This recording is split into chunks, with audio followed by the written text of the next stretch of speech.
आज का ये topic pharmacology action of anti amoebic drugs पर आधारित है, जिसमें हम लोग कुछ इम्पोर्टेंट एमसीक्यू के बारे में डिस्कशन करेंगे और उसका आंसर जानेंगे। पहला क्वेश्चन है कि मेट्रोनिडाजोल का मैकेनिज्म ऑफ एक्शन, जिसमें वो पैरासाइट को मारता है यानी कि एमेबिक इन्फेक्शन को ठीक करता है, वो किस मैकेनिज्म ऑफ एक्शन पे काम करता है? क्या ये प्रोटीन सिंथेसिस पे काम करता है? क्या ये डीएनए स्ट्रक्चर को डिस्टर्ब करके उस पैरासाइट को मार डालता है? क्या ये सेल वॉल को ब्लॉकिंग करके उसे सिंथेसिस करके उस एमीबा को मार डालता है, या फिर आरएनए सिंथेसिस करके ये पैरासाइट को मारता है? तो इसका सही आंसर होगा डीएनए स्ट्रक्चर। मेट्रोनिडाजोल जो है वो डीएनए स्ट्रक्चर को डिस्टर्ब करके पैरासाइट को मारता है और जो इन्फेक्शन हुआ है एमोबिक इन्फेक्शन उसे ठीक करता है। आपका अगला क्वेश्चन ये है कि नीचे दिए गए ऑप्शन के जो ड्रग्स हैं वो कौन सा ड्रग्स है जो कि मेट्रोनिडाजोल के अल्टरनेटिव रूप में इस्तेमाल किया जाता है, जिसमें वो अमीबा को मारने का काम करता है। और ये जो एंटीबायोटिक है वो नाइट्रोइमिडाजोल एंटीबायोटिक के कैटेगरी में आता है। तो इसका सही आंसर होगा टिनिडाजोल, यानी ऑप्शन बी यहाँ पे सही हो रहा है, टिनिडाजोल।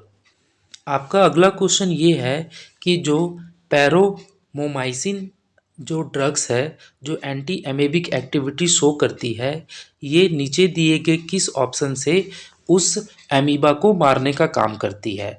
क्या ये डीएनए सिंथेसिस पर आधारित है? क्या ये प्रोटीन सिंथेसिस पे आधारित है? क्या ये सेल मेम्ब्रेन को डिस्टर्ब करके उस पैरासाइट की इंटीग्रिटी को ख़त्म करती है? और क्या ये आरएनए सिंथेसिस के द्वारा उस एमीबा एक्टिविटी को ख़त्म करती है और इन्फेक्शन को ठीक करती है? तो जैसा मैंने लेक्चर में बताया था आज के क्लास में कि जो पैरोमोमाइसिन जो एंटीबायोटिक है, जो एंटीबायोटिक के कैटेगरी में आती है, वो होती है एमिनोग्लाइकोसाइड। और एमिनोग्लाइकोसाइड जब मैंने आपको पढ़ाया था उसमें मैंने बताया था कि एमिनोग्लाइकोसाइड एंटीबायोटिक जो ऐसी एंटीबायोटिक है जो कि प्रोटीन सिंथेसिस के द्वारा बैक्टीरिया को ख़त्म करती है। तो यहाँ पर ऑप्शन बी सही हो रहा है। Option B is the right answer, inhibition of protein synthesis.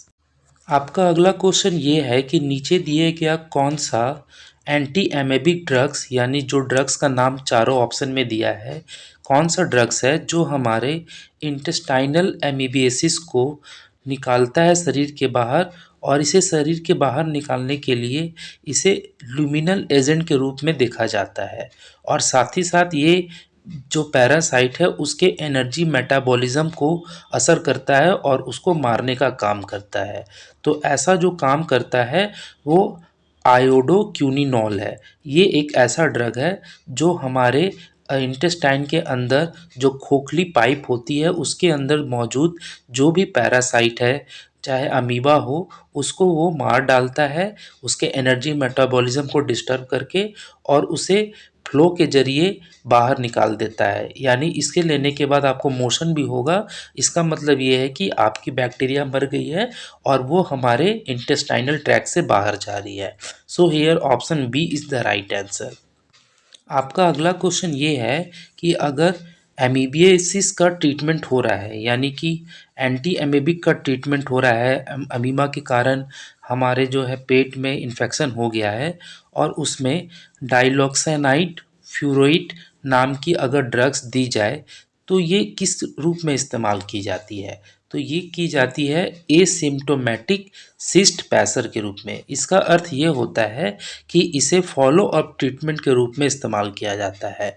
Follow up treatment में जैसे कि मेट्रोनिडाजोल मान लीजिए दिया गया, जिसके कारण बैक्टीरिया मर गई। अब वो मरे हुए बैक्टीरिया को बाहर निकालने का काम जो है ये जो ड्रग है जिसका नाम डाइलॉक्सिनाइड फ्यूरोएट है, ये करता है, ताकि हमारा गट और जो इंटेस्टाइन है पूरी तरह से साफ हो जाए, यानी वॉश आउट हो जाए। So here option B is the right answer.